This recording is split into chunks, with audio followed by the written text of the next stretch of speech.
오늘은 성찬식입니다. 그래서 우리가 읽은 마가복음 말씀 통해서 성찬의 의미를 함께 생각해 보고 성찬식을 하겠습니다. 우리가 오늘 마가복음 14장 17절부터 31절까지 읽었는데요.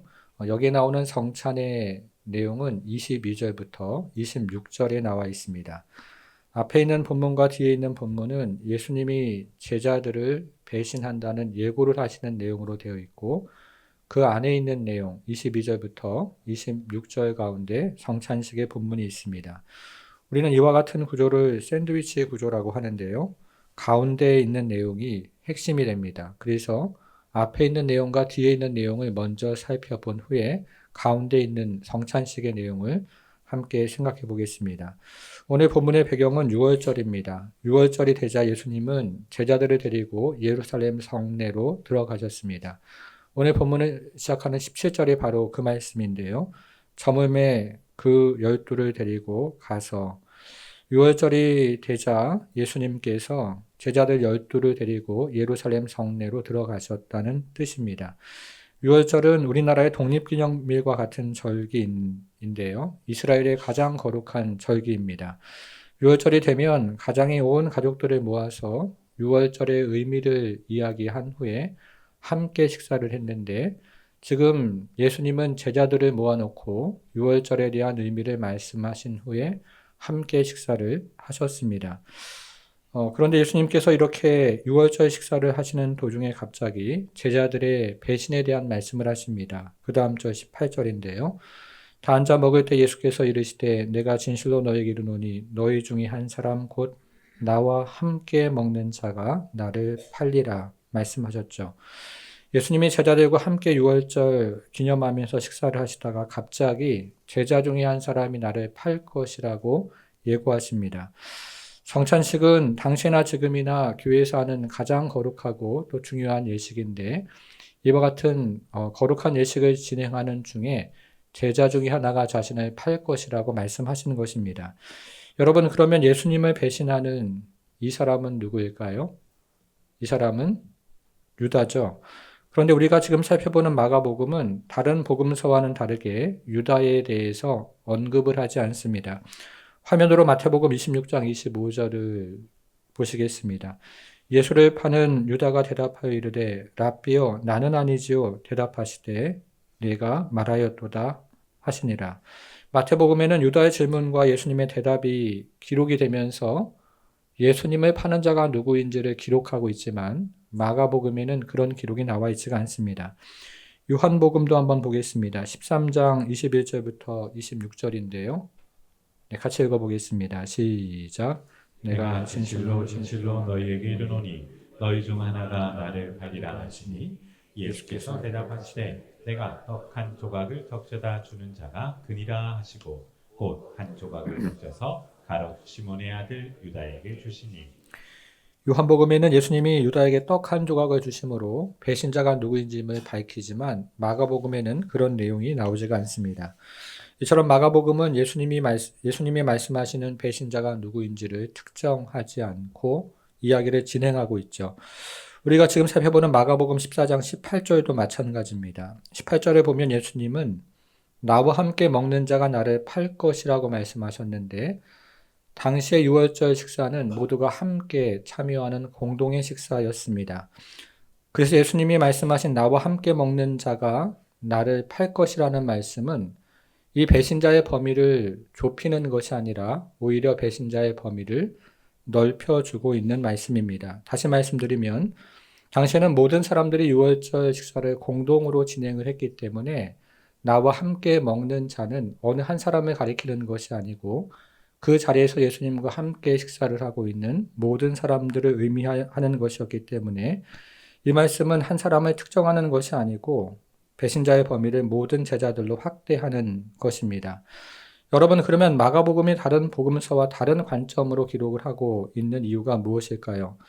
마가복음이 다른 복음서와 다른 관점으로 기록하고 있는 이유는 누가 배신자인지를 밝혀서 다른 제자들과 그리고 독자들로 하여금 안심케 하려고 하는 것이 아니고, 누가 배신자인지 밝히지 않음으로써 그 자리에 있었던 제자들과 그리고 후대에 그것을 읽는 독자들로 하여금 긴장하도록 몰아가는데 그 의도가 있습니다. 그래서 예수님의 말씀을 들은 모든 제자들은 근심하며 항변을 했습니다. 19절로 가보겠습니다. 그들이 근심하며 하나씩 나는 아니지요 하고 말하기 시작하니 그곳에 있던 모든 제자들이 자신이 배신자일 수 있다는 생각에 근심을 했죠. 그리고 나는 아니지요 라고 항변을 했습니다. 그러자 예수님은 계속해서 배신자가 나와 함께 그릇에 손을 넣는 자라고 또 말씀하십니다. 다음 절 20절인데요. 그들에게 이르시되 12 중에 하나 곧 나와 함께 그릇에 손을 넣는 자니라 라고 말씀하십니다. 여러분, 그러면 이제 배신자가 유다라는 사실이 밝혀지는 것일까요? 당시 유월절 식사는 커다란 그릇에 음식을 공동으로 넣고 함께 손을 넣어서 음식을 먹었기 때문에 이 말씀 역시 모든 제자들이 배신자라는 의미가 됩니다. 지금 이 장소 밖에 있는 누군가가 예수님을 배신할 것이 아니고 지금 그 그릇에 함께 손을 넣고 있는 모든 제자들을 가리켜서 말씀하고 계시는 것입니다. 우리는 그 배신자가 오직 한 사람 유다인 줄 알고 있지만 잠시 후에 예수님이 십자가에 달리면 모든 제자들이 예수님을 배신하고 도망갈 것에 대해서 예수님 말씀하십니다. 그러니까 마가복음은 다른 복음서와는 달리 유다만 배신자가 아니라 모든 제자들이 바로 예수를 배신하는 것을 밝히고 있는 것이죠. 이것은 6월절 만찬 이후의 내용도 마찬가지입니다. 이제 6월절 만찬 이후의 내용을 우리가 또 살펴보기를 원하는데요. 여러분 27절로 한번 가보겠습니다.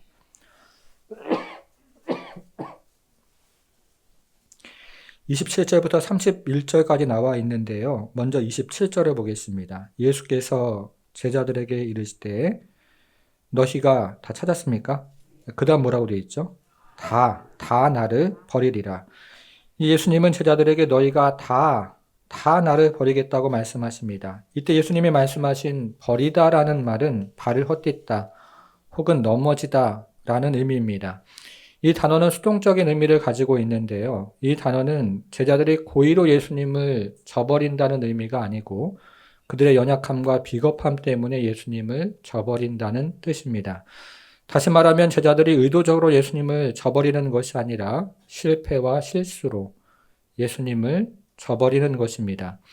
이처럼 예수님이 모든 제자들의 실패를 예고하시자 제자 중에 한 사람 베드로가 항변을 합니다. 29절 베드로가 여짜오되 자, 그 다음 또 뭐라고 되어 있습니까? 다 버릴지라도 나는 그리하지 않겠나이다. 베드로는 다른 모든 제자들이 예수님을 버릴지라도 자신은 그렇지 않겠다고 항변을 하죠. 다른 모든 제자들이 넘어지는 바로 그곳에서 자신은 서 있을 거라고 자신을 믿었습니다. 그러나 예수님은 베드로의 영웅심을 꾸짖으십니다. 그 다음 절 30절 예수께서 이르시되 내가 진실로 너에게 이르노니 오늘 이 밤 닭이 2번 울기 전에 네가 3번 나를 부인하리라. 예수님은 베드로에게 오늘 밤 닭이 2번 울기 전에 너가 2번 아니라 3번 그만큼 나를 부인할 것이라고 말씀하십니다. 그런데 베드로가 예수님을 부인하는 것은 제자들이 예수님을 저버리는 것보다 더 큰 문제였습니다. 왜냐하면 제자들이 주님을 버리는 것은 실패였고 실수였지만 베드로가 주님을 부인하는 것은 의도적인 죄이기 때문에 그렇습니다. 이 말을 들은 베드로는 더 소리를 높여 항변을 했습니다. 31절 베드로가 힘있게 말하되 내가 주와 함께 죽을지언정 주를 부인하지 않겠나이다. 베드로는 주님을 부인하지 않겠다고 호언장담을 했습니다. 그러나 베드로는 잠시 후에 어린 하녀 앞에 무너져 내립니다. 그런데 베드로의 말이 끝나자마자 모든 제자들도 베드로처럼 말을 합니다. 31절 하반절이죠. 31절 하반절에서요. 모든이라는 말을 한번 찾아보셔요. 찾으셨습니까? 네, 모든 제자도 이와 같이 말하니라. 모든 제자들도 베드로처럼 주인을 부인하지 않겠다고 호언장담을 했습니다. 여러분, 그러나 제자들이 어떻게 했을까요? 14장 50절입니다. 14장 50절에 보니까 제자들이 그 다음 말을 한번 또 보세요. 다 예수를 버리고 도망하니라. 모든 제자들이 예수님을 버렸습니다. 예수님을 배신하지 않겠다고 맹세했지만 한 사람도 예외 없이 모든 제자들이 예수님을 버리고 도망갔습니다. 그러니까 마가복음이 전하는 메시지는 유다만 예수님을 배신했다는 것이 아닙니다. 모든 제자들이 예수님을 버리고 도망갔다는 것이죠. 유다만 배신한 것이 아니고 베드로만 부인한 것이 아니고 모든 제자들이 예수님을 버리고 도망갔습니다. 이것이 성찬식의 앞과 뒤를 감싸고 있는 말씀입니다. 이제 오늘 본문 중앙에 등장하는 성찬식의 메시지를 살펴보겠습니다. 예수님은 앞과 뒤에서 그렇게 말씀하신 다음에 이제 오늘 본문의 중앙에서 성찬식의 의미를 말씀해 주시는데요. 먼저 떡의 의미를 말씀하십니다. 22절입니다. 22절로 가볼게요. 22절. 그들이 먹을 때에 예수께서 떡을 가지사 축복하시고 떼어 제자들에게 주시며 이르시되 받으라, 이것은 내 몸이라 하시고, 이것은 마가가 기록한 떡에 대한 예수님의 말씀입니다. 그런데 다른 복음서와 비교해 보면 마가가 기록한 이 떡에 대한 예수님의 말씀은 가장 간단하고 가장 기본적이고 가장 짧습니다. 그럼에도 불구하고 여기에는 성찬에 대한 중요한 동사들이 모두 들어 있습니다. 여러분, 우리가 지금 한 절 말씀 읽었는데요. 여기에 동작과 움직임을 나타내는 동사가 모두 몇 개가 나올까요? 제가 세어보면 여기에는 이 한 구절 말씀에 7개의 동사가 나옵니다. 하나씩 한번 확인해 보겠습니다. 첫 번째는 먹다입니다. 두 번째는 가지다입니다. 세 번째는 축복하다입니다. 네 번째는 떼다이고요. 다섯 번째는 주다이고, 여섯 번째는 받다입니다. 그리고 마지막 7번째는 제일 마지막에 나오는 하시고인데요. 말씀하시다입니다. 이렇게 이 구절에는 동작과 움직임을 모아보면 먹고 가지고 축복하고 떼고 주시고 받고 말씀하시고입니다. 여러분, 그러면 무엇을 먹습니까? 무엇을 가집니까? 무엇을 축복합니까? 무엇을 떼는 것일까요? 무엇을 주는 것입니까? 무엇을 받는 것입니까? 무엇을 말씀하시는 것입니까? 그것은 예수님을 먹는 것입니다. 예수님을 가지는 것입니다. 예수님께서 축복하시는 것입니다. 예수님께서 떼시는 것이고, 예수님께서 주시는 것이고, 예수님께서 말씀하시는 것입니다. 그것은 바로 예수 그리스도입니다. 그러니까 우리가 진행하는 성찬식은 바로 예수님 자신을 주시는 예식입니다. 여러분, 어떻게 그렇게 말을 할 수 있습니까? 22절을 조금만 더 보겠습니다. 그들이 먹을 때 예수께서 떡을 가지사 축복하시고 떼어 제자들에게 주시며 이르시되 받으라. 이것은 뭐라고 말씀하시죠? 내 몸이니라 말씀하십니다. 헬라어에는 몸을 의미하는 두 개의 단어가 있습니다. 하나는 사르크스인데요. 이 단어의 의미는 살이라는 의미가 있고, 다른 하나는 소마인데요. 이 단어의 의미는 인격, 존재, 자아라는 의미가 있습니다. 여기서는 소마라는 말이 사용이 되면서 이것은 예수님의 인격, 존재, 자아를 의미합니다. 그래서 예수님이 떡을 떼어서 제자들에게 주신다는 것은 예수님 자신을 주신다는 의미가 되고, 제자들이 받는 그 떡은 예수님 자신을 받는다는 의미가 되는 것입니다. 여러분, 우리가 성경을 읽어보면요, 그리스도의 몸을 지칭하는 세 가지가 있습니다. 첫째는 33년 동안 공생애로 이 땅에 사셨던 예수님의 몸이죠.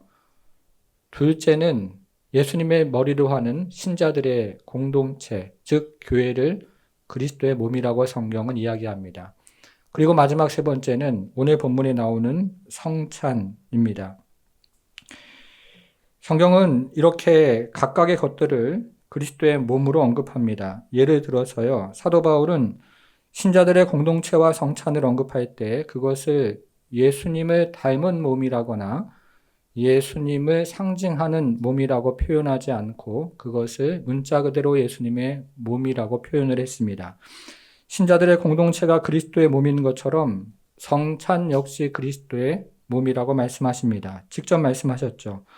살이라는 의미에서 몸이 아니라 예수님 자신을 주신다는 의미에서 몸이라고 말씀하십니다. 그래서 우리는 성찬식을 통해서 영적으로 임재하는 그리스도와 연합하고 또 그리스도 안에서 하나가 되는 것입니다. 이어서 예수님은 잔을 제자들에게 돌리시면서 잔의 의미를 설명하십니다. 23절, 24절인데요. 두 절은 같이 읽어보겠습니다. 23절, 24절 시작. 또 잔을 가지사 감사하기도 하시고 그들에게 주시니 다 이를 마시매 이르시되 이것은 많은 사람을 위하여 흘리는 나의 피 곧 언약의 피니라. 제가 23절을 다시 읽어볼게요. 또 잔을 가지사 감사하기도 하시고 그들에게 주시니, 자, 그 다음 또 뭐라고 되어 있죠? 다. 거기 있는 모든 제자들이 이를 마시매. 예수님이 포도주를 든 잔을 가지고 감사하기도 하시고 제자들에게 잔을 주시자 그곳에 있던 모든 제자들이 그 잔을 마셨습니다. 여러분, 그러면 여기에 나오는 다, 모두라는 단어는 무엇을 의미할까요? 우리는 이미 27절부터 31절에서 다라는 말의 의미를 살펴보았는데 거기에 나오는 모두, 다라는 단어의 의미는 제자들의 실패, 배신을 의미했습니다. 모든 제자들이 다 예수를 버리고 도망갈 것입니다. 그러나 여기 나오는 다라는 말의 의미는 모든 제자들을 위한 예수님의 사랑과 은혜를 이야기합니다. 모든 제자들이 다 예수를 부인하고 도망하지만 예수는 그런 모든 제자들을 위해서 자신의 피를 흘려주실 것입니다. 그러므로 성찬식은 자격이 있는 사람들을 위한 예식이 아니라 은혜가 필요한 사람들을 위한 예식입니다. 성찬의 자리는 자격을 갖춘 사람들을 위한 자리가 아니고 은혜를 구하는 사람들을 위한 자리가 됩니다. 여러분, 그러면 제자들이 마신 포도주는 무엇입니까? 주님은 그것을 많은 사람들을 위한 나의 피, 곧 언약의 피라고 하셨습니다. 출애굽기 24장을 보면 모세가 시내산에서 희생 제물의 피를 백성들의 머리 위에 뿌리면서 옛 언약을 세우는데 여기서 주님은 새로운 언약, 자신의 피로 세우시는 새로운 언약을 세우십니다. 모세는 백성들 머리 위에 희생 제물의 피를 뿌려서 임시적인 언약을 세웠지만 이제 주님은 자신의 피로 영원한 언약을 세우고 계십니다. 그런데 모세는 시내산에서 희생 제물의 피를 백성들의 머리 위에 뿌렸다라고 되어 있는데요. 여기서는 제자들이 포도주를 마심으로 제자들 안으로 들어가고 있습니다. 그래서 우리는 성찬을 통해서 영원한 언약 안으로 들어가는 것입니다. 여러분, 그러면 이 성찬은 누구를 위한 것입니까? 24절이죠. 24절. 이르시되 이것은 많은 사람을 위하여 흘리는 피, 나의 피, 곧 언약의 피니라.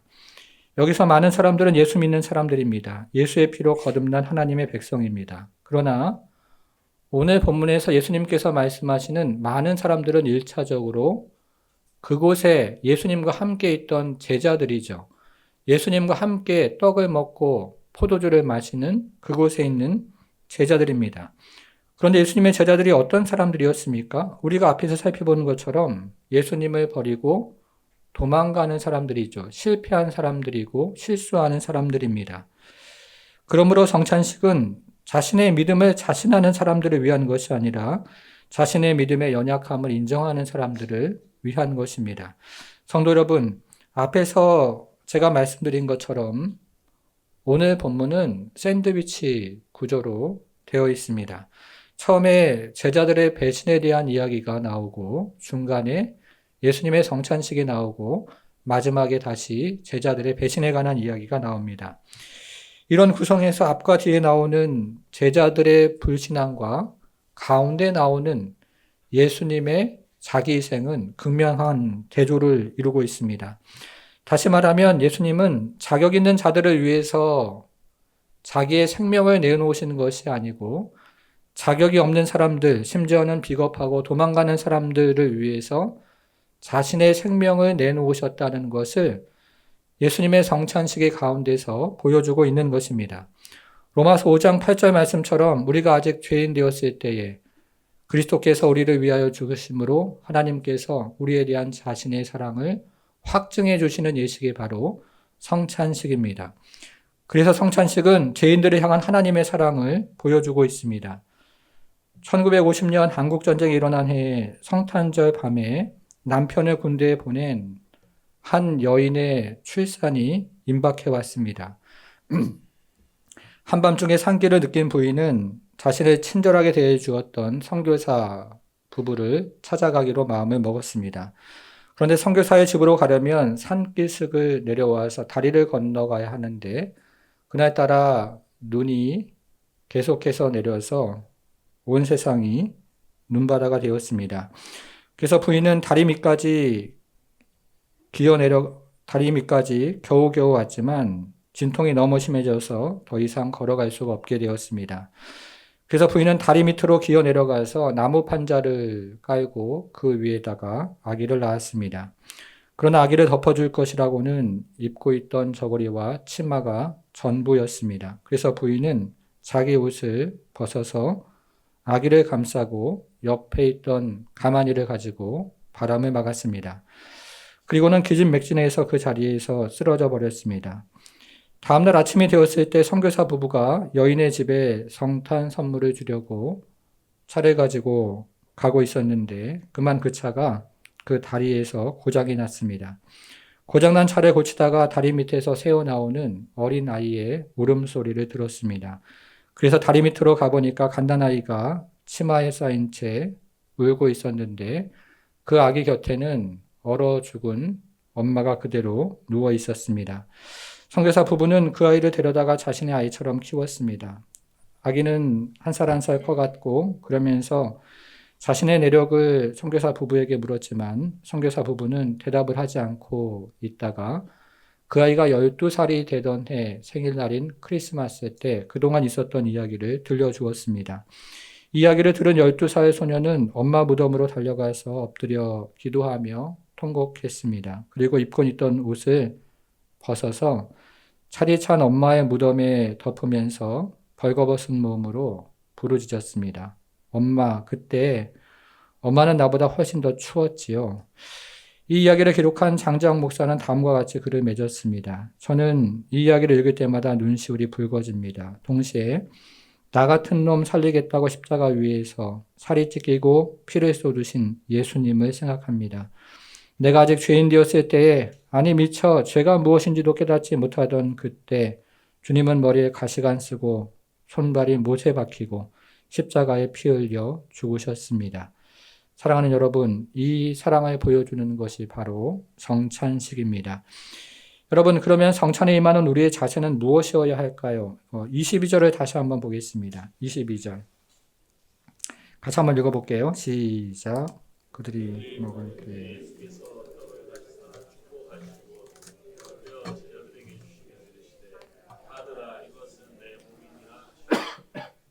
제가 앞에서 이것을 표현해 보겠습니다. 그들이 먹을 때에 예수께서 떡을 가지사 축복하시고 때에 따른 말은 이렇게 뗐다는 말이 아니고요. 이렇게 해서 하나씩 나눠 주었다 이런 뜻입니다.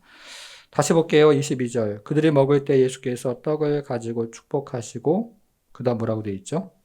떼어 제자들에게 주시며 이르시되 받으라 이것은 내 몸이라 하시고 예수님은 떡을 가지고 축복하시고 그 떡을 부수셨던 것입니다. 이것은 예수님이 자신의 몸을 부수신다는 뜻입니다. 그런데 예수님의 행동은 여기서 멈추지 않았습니다. 예수님은 그 떡을 부수어 제자들에게 주시면서 이것을 받으라 이렇게 말씀하셨죠. 이것은 제자들이 예수님처럼 자신을 동일하게 부수어야 한다는 뜻입니다. 성찬식에 참여하면서 단지 예수님이 우리를 위해 자신을 부수신 것을 감사할 것이 아니고 우리도 자신을 부수어 다른 사람을 위해 나누어야 한다는 뜻입니다. 여러분, 그러면 이제 성찬식에 참여한 우리는 무엇을 부수어야 할까요? 그것은 우리가 예수님을 따르지 못하도록 하는 우리 안에 있는 물질주의입니다. 그것은 공동체 하나됨을 방해하는 이기심입니다. 그리고 그것은 우리가 서로 사랑하지 못하는 교만입니다. 예수님은 지금 성찬에 참여하는 우리에게 그것들을 찢고 그리고 부수라고 말씀하십니다. 여러분, 성찬의 영성이 무엇일까요? 우리가 사진을 찍으면 가장 먼저 자기가 잘 나왔는지를 확인하고 전체가 잘 나왔는지를 확인하죠. 그러나 성찬의 영성은 그와 정반대입니다. 성찬의 영성은 전체 사진이 잘 나왔는지를 먼저 확인하는 것이죠. 우리를 앞세우는 것이고 공동체가 하나 되는 것입니다. 여러분, 우리는 1년에 몇 차례 성찬식을 하지만 저는 우리가 고린도 성도들처럼 성찬을 잘못 행하는 경우가 있다고 생각합니다. 우리가 성찬을 잘못 행하는 이유는 성찬을 하면서 찬송을 하지 않거나 기도를 하지 않기 때문에 그런 것이 아니고 성찬을 하면서 자기를 부수지 않기 때문입니다. 우리가 성찬을 잘못 행하는 이유는 성찬 예식에 동참하지 않기 때문이 아니고 예수님을 따르지 못하도록 만드는 물질주의, 공동체가 하나 되지 못하도록 만드는 이기심, 서로 사랑하지 못하게 만드는 교만을 부수지 않기 때문입니다. 여러분, 우리가 성찬에 참여하는 것은 예수님을 따르지 못하도록 만드는 물질주의를 부순다는 뜻입니다. 우리가 성찬에 참여하는 것은 공동체 하나됨을 방해하는 이기심을 부수겠다는 결단입니다. 우리가 성찬에 참여하는 것은 서로 사랑하지 못하는 교만도 부수겠다는 의지입니다. 만일에 우리가 성찬에 참여하면서 예수님을 따르지 못하도록 만드는 물질주의를 부수지 않는다면 이 성찬은 하나의 형식입니다. 우리가 성찬에 참여하면서 공동체 하나됨을 방해하는 이기심을 부수지 않는다면 우리의 성찬은 하나의 행사가 됩니다. 우리가 성찬에 참여하면서 서로 사랑하지 못하는 교만을 부수지 않는다면 우리 성찬은 고린도 성도들의 성찬처럼 또 하나의 죄가 됩니다. 사랑하는 여러분, 성찬을 성찬되게 하는 것은 더 감성적으로 찬양하고 더 힘있게 설교하고 더 웅장하게 기도하는 것이 아닙니다. 성찬을 성찬되게 하는 것은 우리 자신을 부수고 우리 자신을 나누는 것입니다. 그리고 성찬을 성찬되게 하는 것은 우리 안에 있는 물질주의, 이기심, 교만을 부수고 우리가 그동안 악착같이 손에 붙잡고 있었던 것을 내려놓고 나누는 것입니다. 그래서 어거스틴은 성찬을 이렇게 말했습니다. 그리스도의 몸을 상징하는 떡은 많은 곡식 알갱이로 구성되어 있습니다. 이 곡식 알갱이들은 그리스도를 포함하고 있는 빵이 되기 위해서 먼저 가루로 갈아져야 하고 그 다음에는 불에 구워져야 합니다. 이것이 바로 예수님께서 자신의 몸인 떡을 떼어주신다는 의미입니다.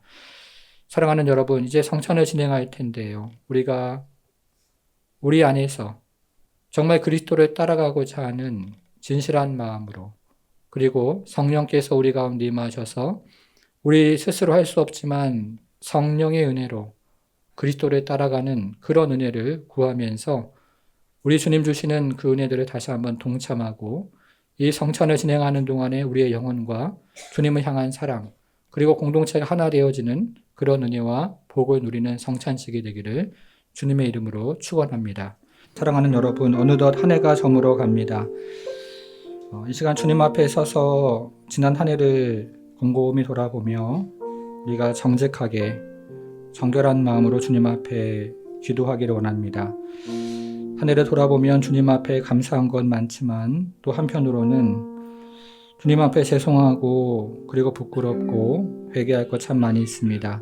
특별히 내 안에 부수어야 할 것이 무엇인지 주님을 따라온다고 지금까지 하루하루 살아왔지만 여전히 내가 움켜쥐고 있는 것이 무엇인지 주님께서 자신의 몸을 부수어서 우리에게 주셨는데 우리가 우리 자신을 부수어서 주님을 따라가야 하는 그것이 무엇인지 함께 그 핵심을 놓치지 않고 주님 앞에 내려놓고 구하기 원합니다. 그래서 이 시간 여전히 부족하고 여전히 연약하고 여전히 죄악된 우리지만 그러나 우리의 마음을 다해서 주님 따라가기를 원한다고 주님 사랑한다고 주님의 몸된 교회를 섬기겠다고 그리고 세상에서 제자의 삶을 살겠다고 함께 기도하기를 원합니다. 하나님, 올 한 해를 돌아보면 정말 자격 없고 부족하고 죄악된 인생이었지만 하나님 아버지 주님께서 우리를 사랑하시는 그 신실한 사랑 때문에 오늘 이 자리까지 하나님 아버지 성찬의 예배에 참석하며 또 하나님 입술로 그래도 주님을 사랑한다고 고백할 수 있는 은혜 주신 것 감사드립니다. 하나님 아버지 이 시간 이곳에 모인 성도들을 성령으로 충만케 하셔서 머뭇거리지 않고 주님을 따라가는 인생 되도록 우리 하나님 축복해 주옵소서. 지금 이곳에 모인 성도들을 성령으로 기름 부어 주셔서 자신을 부수며 나누며 주님 따라가는 인생 되게 하여 주옵소서. 지금 이 시간 이곳에 모인 성도들을 성령으로 감동케 하셔서 남은 인생 주와 동행하는 인생 되도록 우리 주님 축복해 주옵소서. 이제는 우리 주 예수 그리스도의 은혜와 하나님의 크신 사랑과 성령의 감화 감동 충만케 하심이 예수님처럼 자신을 부수고 자신을 나누어 예수님 따라가기를 소망하는 모든 성도들 머리 위에 이제부터 영원토록 함께 하실지어다. 아멘.